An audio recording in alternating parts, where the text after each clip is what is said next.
The ADCC is the premier submission grappling tournament in the world. We just had it a couple of weeks ago.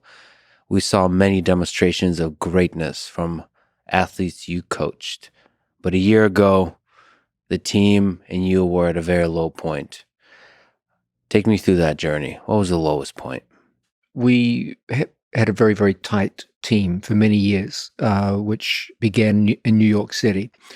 During the peak of COVID, training in New York became very difficult to sustain.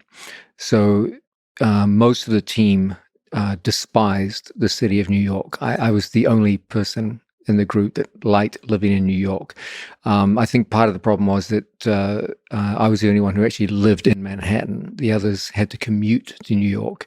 And there's a world of difference between living in New York and commuting to New York. So most of them had a very negative view of New York City. That was compounded by COVID, when even the basic active training became very, very difficult. And so everyone decided they want to leave. So there was a prospect of a complete breakup between myself and the team, or I would have to leave New York. It was a difficult decision for me to make, as I'd lived in New York for 30 years. I'd built my life there and had most of my friends and associates that I know here in America were New Yorkers. So I thought, these guys have been incredibly loyal to me as students. So I should also be loyal to them, of course. So I decided that if they wanted to leave, I would go with them. We decided to go to Puerto Rico because there was a private gym where we could train through the COVID period. I personally wanted to go to Texas. I thought that Texas was a better place for the team to go. But many of the students, including senior students like Gordon Ryan, Craig Jones, had been to Puerto Rico and stayed with one of the head officials of ADCC, Mo Jassem. So they loved their experience in Puerto Rico, and almost everyone wanted to go down there. So I tried to explain to them there's a world of difference between going to a place for vacation versus living there, but that didn't have any effect. So the decision was made, a majority decision was made to go to Puerto Rico. In Puerto Rico, the conditions in which the team lived changed significantly. When you're in New York is such a big city that if there's any tension between team members, and inevitably there will be in a competitive sport where everyone's fighting each other, you can kind of bury them in the size of the city because there's so many distractions in New York. You come in, you do your workout, you go outside, and it's New York City. In Puerto Rico, we lived in a very small local town, Dorado, and most of the athletes were living with each other. And so unlike New York, where there was always a break, you trained together, but when training was over, you went about your life in New York and New Jersey. With everyone living in very close proximity to each other, any tensions got magnified because there was no relief from them. You didn't get to get away from people. If you had a problem with someone on the mat, well, now you had to live with them for the rest of the day and the night. And this goes on for long periods of time. So I believe it had the effect of magnifying whatever tensions there were.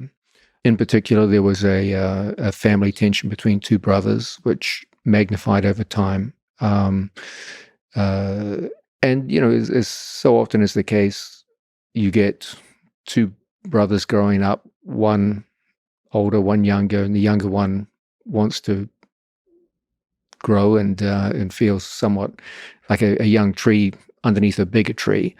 And sometimes people just need their space. So there was some unhappiness. And as a younger brother, I can understand. Yeah. As a little tree that had to grow up under a bigger tree. Yeah. So fuck the big tree. My God, there's a lot of aggression I have to work out. I'm sorry. Unresolved family issues coming out here, Lex. That's for sure. I'm just kidding. I love you. He doesn't. He's lying. So as time went by, these tensions started increasing. They came to a point where it was difficult for them even to be in the training room together. At that point, you're starting to, once training takes a hit, then you got to start to address these.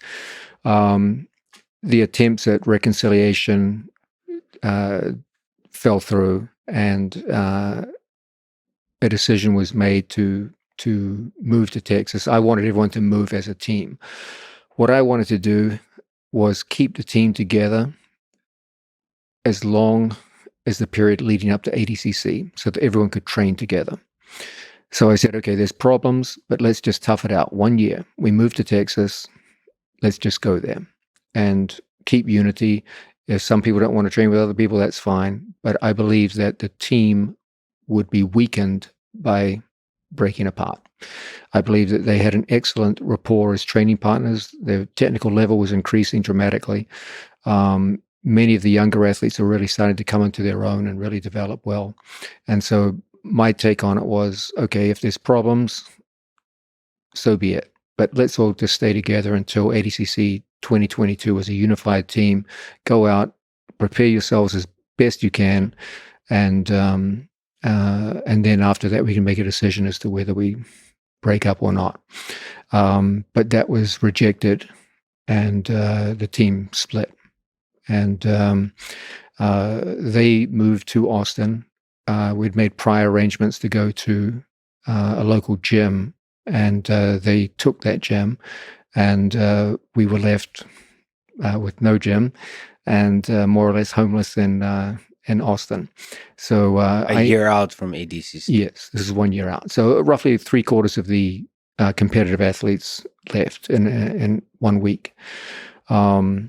So at that point, that was probably the lowest point, because at that point, not only did we not have a place to train, we had very few training partners for the few that had remained. And the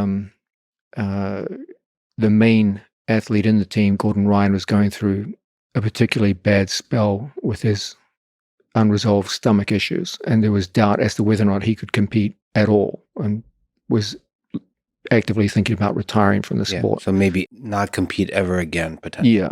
Yeah. So that was a time when it was like, man, the whole program seems to be dead in the water at this point. Most of the competitive athletes were gone. There were very few training partners for the few that remained, and the main athlete around whom the group had initially bonded was seemingly out of action, possibly permanently. Where was your mind? Where were you mentally? My thinking is everything bad passes in time. I've had a lot of bad points in my life. So my life experience is, whenever things seem dark, have patience. Time will ultimately cure most ills. Not all of them, but most of them. And I'm confident that if you give me a new crop of students, I can produce magic, but it's going to take time. So that confidence was in part a source of strength. Yes. It's just like I wasn't confident that ADCC 2022 would go well, because we only had 1 year without a gym and with a team that was completely broken up to even attempt to get into ADCC.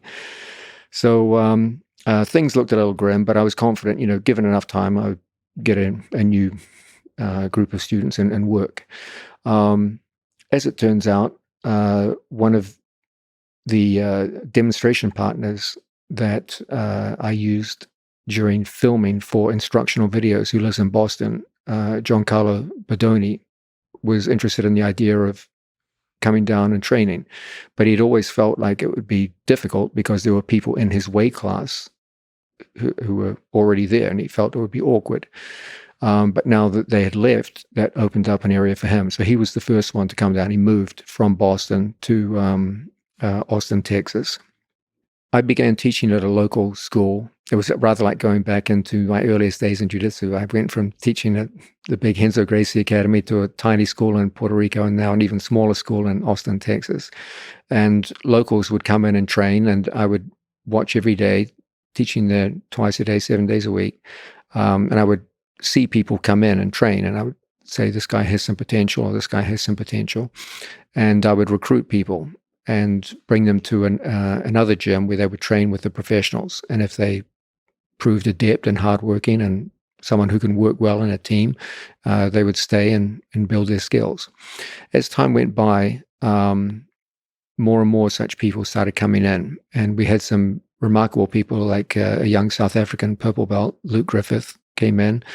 He had lost in the European trials for ADCC, and he was down on his luck. He came into Austin. He did a show against a local purple belt and lost again. So he was feeling bad about his performance and his future. And he came in, and I thought he was a lovely kid who worked hard and trained well. So he became one of the main training partners. He was similar size to Gordon, so I encouraged him to train with Gordon whenever he could.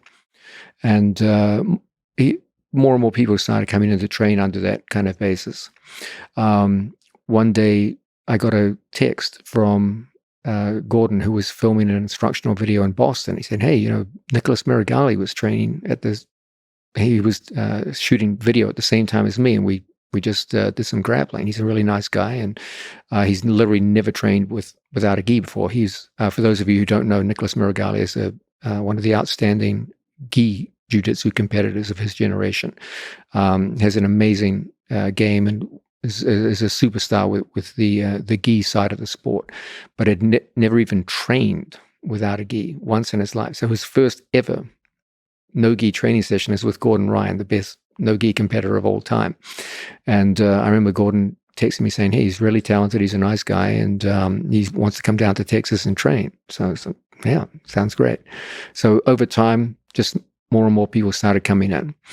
And I told everyone, like, you guys are at a severe disadvantage. Like, you've got very little time to get ready for ADCC. Luke wasn't even in ADCC. He had to win trials. Same for Dan Manasoya. He had failed at trials and needed to get a win to even get into ADCC. So around this time, a doctor suggested by Mo Jasm, who had himself had stomach issues earlier in his life, began working with Gordon Ryan. And Mo's the organizer of ADCC. Yes. For people who don't know. Yeah, he's the head organizer. He was able to get Gordon Ryan not cured, but significantly better than he was before, and to a level where Gordon could train up to 5 to 6 days a week. And that was a big improvement on what was going on during the end of the time in Puerto Rico. So things started moving. We had a core group of athletes training at a local gym, which was very, very generously offered to us by the head manager of Roca Sunglasses, a company here in Austin, Texas. They have a private corporate gym, which we were able to train in. And these talented youngsters from around the globe, essentially, came together. And I said, "You guys are going to have to train harder than you've ever trained in your lives, because you've got less time to get ready for this than anyone. And you're going to be going up against people potentially who know exactly what I teach, because I've been teaching them a lot longer than I've been teaching you, in addition to the other best people in the world." So it was an incredible challenge for them. And I must say, all of them gave literally everything they had. Everything I asked for, they gave twice as much. And we had a crazy training schedule, as many as 3 classes per day. I know that sounds easy, 3 classes a day, right? But try doing it sometime. These classes are not your average classes. These are preparation for ADCC. So they're both mentally and physically draining. Very, very hard. And we had many people come in and try to train alongside us, and they fell off by the side of the road within days. Forget about weeks, months, or a full year of this.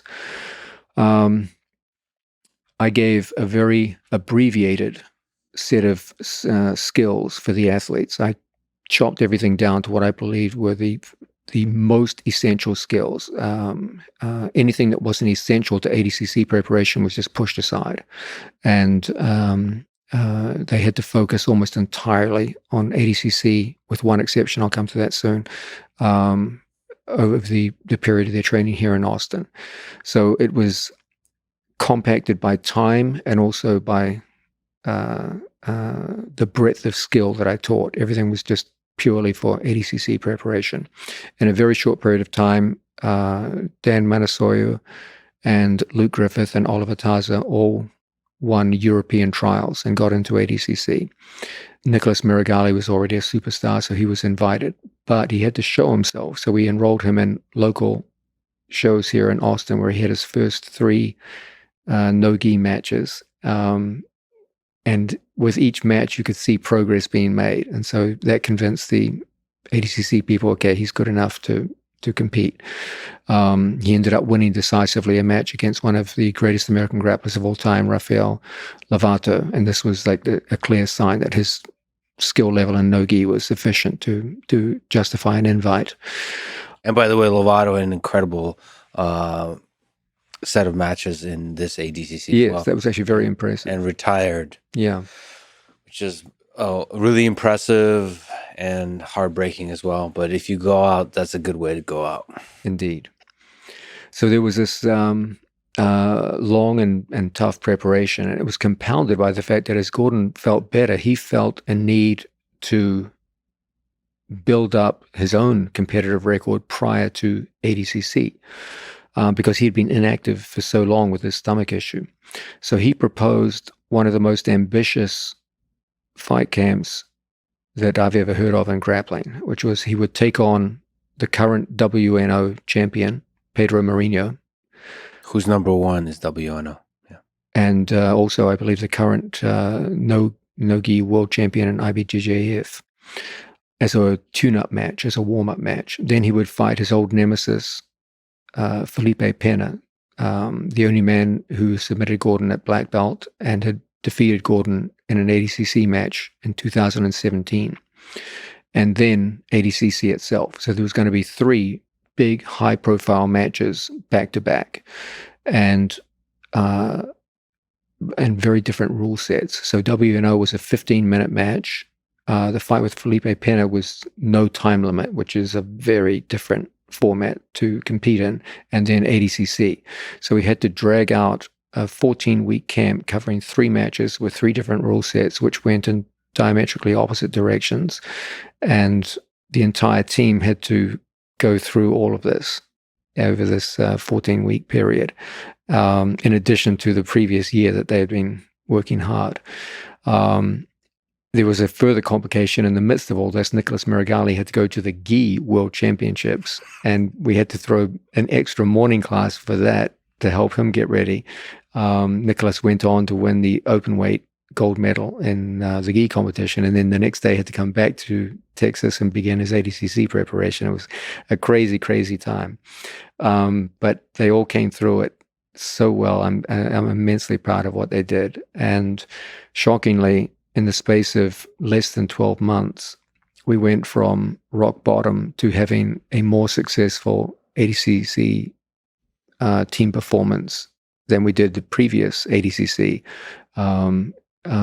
It was, in fact, the most successful team performance of the event, and is testimony to how hard those young men worked in the course of less than a year to prepare themselves.